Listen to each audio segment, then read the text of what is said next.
Que n'avions-nous pas fait? À cet âge-là, notre culpabilité était proportionnelle à l'inconséquence des adultes. Enfant, l'adulte pour moi était un géant. Une montagne d'incompréhension et d'injustice qui gouvernait mon monde.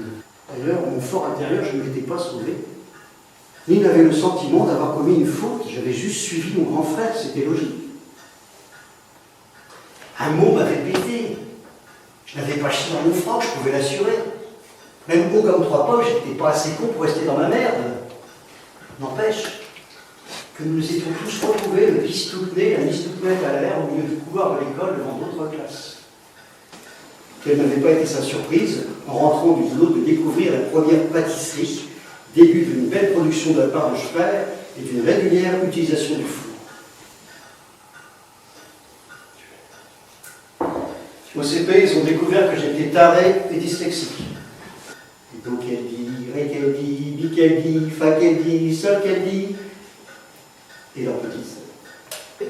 Après avoir rendu visite à un spécialiste, je suis devenu un brasingue ambidextre. Mes rêves de couple à quatre s'étaient évaporés, me laissant seul au milieu de la cour de récré. Et les mercredis chez les grands-parents étaient particuliers. Je me devais de répéter « Merci Pépé » qu'on dit, à la demande de celui-ci. Bien qu'il n'y ait aucune cause à effet entre une porte et une naissance, je ne pense pas me tromper en situant ce détail de quelques mois avant l'apparition de la petite sœur Blandie. Comme ça, tu es beau. Étant d'une logique implacable, j'en avais conclu que le reste du temps, j'étais moche. Samy, en pratiquait un, pour la plus grande joie des voisins. Il avait fait des percussions. Et toujours très obéissant, répétait dans le fond de la cour quand je n'ai assourdi lui disait d'y aller.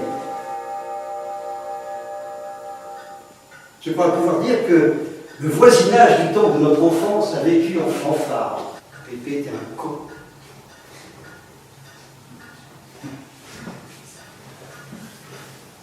Et savoir ce qu'il m'avait pris ce jour-là. En général, je suivais frère Samy, qui ne manquait pas de m'interpeller par un « Benji, viens m'aider !»« Tends-toi, t'es pas beau. » Nous étions aussi très pragmatiques. Ainsi, nous avions baptisé la personne qui livrait les pommes de terre Monsieur Patate, et la dame des légumes, Madame Légumes. Encore une fois, je m'aperçus qu'au contraire d'être un état, c'était la situation qui faisait la bonté. Tous les quarts d'heure, comme sa maman londonienne, retentit une partie de la musique qui finit complétée à l'heure et se ponctue d'autant de coups qu'indique la petite aiguille. Nous ne les appelions pas Condi. Simplement, Pépé et Mélie.